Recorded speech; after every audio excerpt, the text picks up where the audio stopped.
Sa mundong nababalot ng krimen, pagnanakaw, pagpatay at droga, saan ka pupunta para matakasan ang anino ng droga?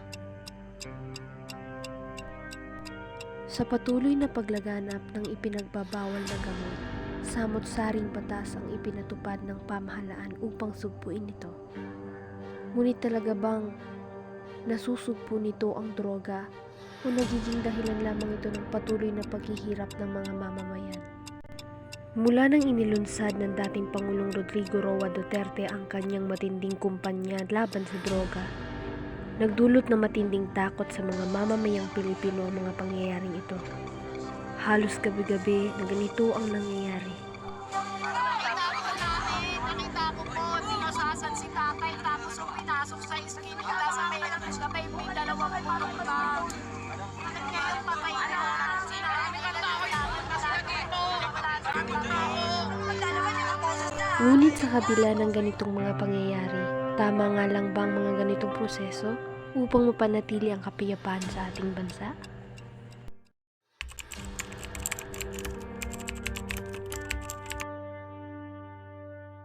You know, drug addiction is something that a person is engaging. I mean, it is not the usual drug that can be sold in the market. The reason why there is a drug addict because they are into the illegal drugs. When we say drug addiction, or this is the use of too much dose of that drugs, and particularly that is illegally given, so illegally used.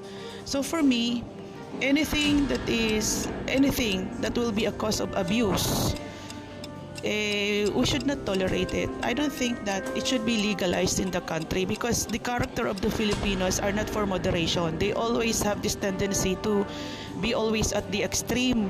So yun ang problema natin. Sa kultura ng mga Filipinos, we don't know the word moderation. It's either nothing at all or it's either too much of it all.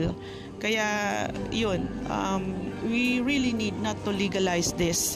I am really against legalizing like marijuana, the use of marijuana. I am really against the legal use of it because sometimes ito yung magiging cause or ito yung magiging parang excuse ng mga tao na kapag nahanapan mo or nakikitaan mo, sasabihin nila gamot yun sa kanilang sarili. So you can imagine a country, you can imagine the entire country being full of drug addicts. There is no future if we have that kind of citizens in the country. So I should not think that it should be legalized. Well, definitely yes. This is the primary culprit of our declining morals, particularly the criminalities. Kasi yung drug addicts, they don't have the vision of reality.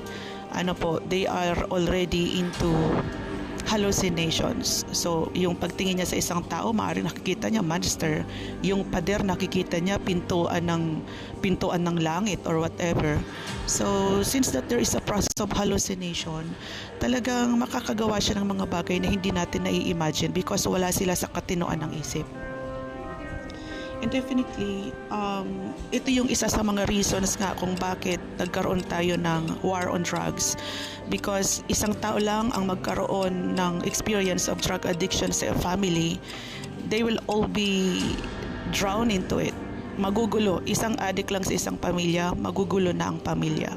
So this is the very reason why there was a strong campaign against the drug addiction. Kaya we should support them. I mean, the one who is really fighting for this kind of fight, we should support them. Kasi hindi biro yung drug addiction na kalat na ngayon sa bansa natin, lalong-lalo na sa ating mga kabataan.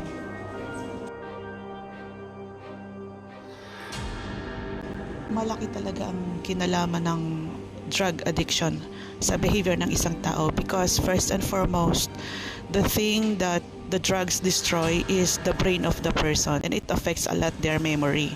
Kaya yung isang tao kapag nakaka-experience ng nag-a-addict siya, humihina yung kanyang memorya. The ability to memorize is really, really affected. And if they keep on doing that for a long period of time, you can imagine what will happen to the person. Ano po, so madali siyang magiging makakalimutin. And the worst part of what the drug is doing to the person is the process of hallucination. They are experiencing a lot of hallucination. Ano po, and if the person is experiencing that, it only means to say that the brain is already affected. So, yun ang aking masasabi. Ano po, nakakasira talaga ito ng pag-iisip ng isang tao.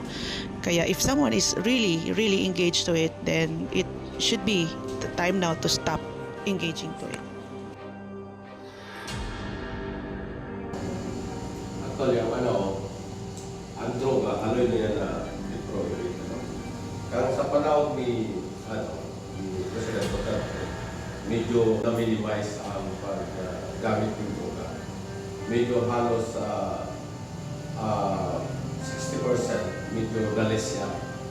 Kaya before Duterte administration, kasi ang mga previous pa ang discussion, medyo 80%, medyo 20% lang ang prevention sa droga. Kahit kay Duterte na 60%. Ngunyan, medyo ni Duterte, medyo na po niya. Kaya lang, nagdadak ko na naman ang droga mo niya. Kaya lang, dahil lang nai-epektibo siya. Kasi minsan, siyempre, ako ng sindikato, minsan talagang di kaya usok kasi nagiging lang siya, harap buhay ng mga tao. Ang number one, ang shabu. Ang ikadua, ang marijuana. Yung lang ang nagiging sa mga lokal, shabu sa marijuana. Ang cocaine, medyo may basa ko yan kasi mahal yan. Saka yung tawag ko na pills na para sa droga. Medyo na-minimize lang siya, effective. Kamba daw ni Duterte. Pero na-minimize lang. Dahil totally na eradicate siya, na-stop siya.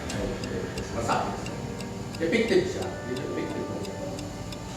Pero na-control siya. Kung na siya effective, ang tao tapos na na maati. Medyo effective ba ng pag-control? Kasi ang iba, siyempre, ang adik lang, halos sa tao, sa 100%, ang adik lang, 25% pa lang. 75% pa. Ay pa.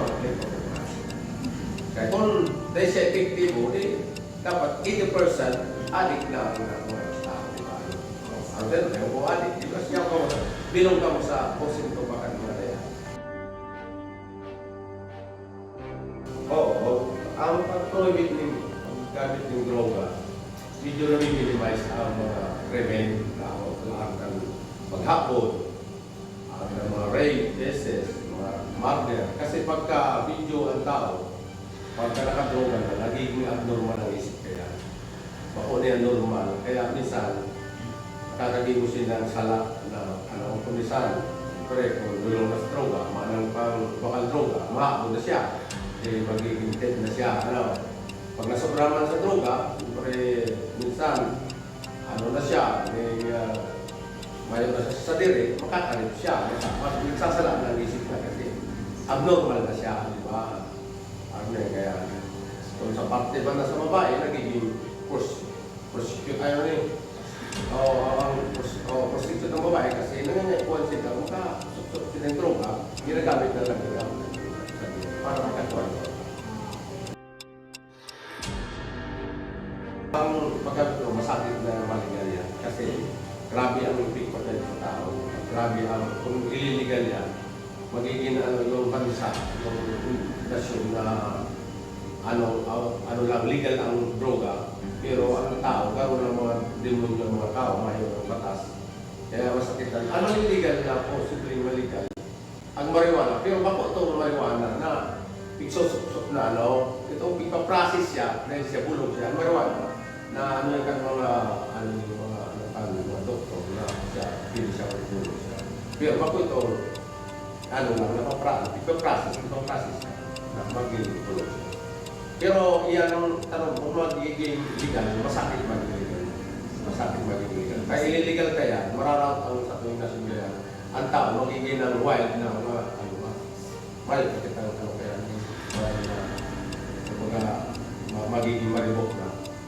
Ang siyempre pag nagdroga, abnormal lang. Tao nga pagka nakainom na, abnormal lang isip, di ba? Yun ang ginagawa dito. Yun yan. Ano? For me, iyo, kasi siya, ang saro ang drugs sa nakaka-influence kang sa tao na maghigo ng mga crime. Araw na tong, may nabalitaan ako dati sa may inatanming lugar na yung family is nagagamit sila. Si father, si duwang aki na lalaki, tapos inalok nila itong saro nilang tugang na babae. Tapos nag-drugs sila, and after kaito, di aribong na sila. Tapos, ang kinaluwasan, ni-rape si babae. Tapos ito, saro to sa basis na saro ang drugs sa nakaka-influence sa crime rate. Saro.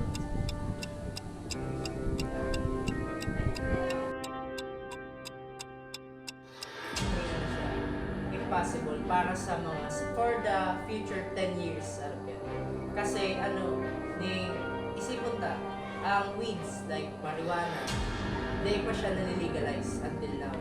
Haloy na siyang na-issue pero until now di pa siya nalilegalize. Tapos ang drugs is imposible siya kasi ngunyan pinagbabawal talaga siyang marami. Tapos even sa di ko lang sure sa Amerika kung legalize na ang drugs, pero for me, possible talaga siya kasi ang iba ang influence niya sa tao. Bako lang araw kang marijuana na siya. Ang marijuana medyo medyo yung high na high ka talaga. Pero yung drugs is iba talaga siya. Kaya for me, impossible talaga siya na legalize na kunwari itong sa moderate. Moderate lang like drinking and smoking. Dahil talaga siya possible na i-legalize mas iba ang epekto niya unlike sa drinking and smoking. Mas malala siya. Kaya imposible. Sa mga manonood, bata man o matanda, naway magsilbing aral ang ganitong mga impormasyon para sa inyo.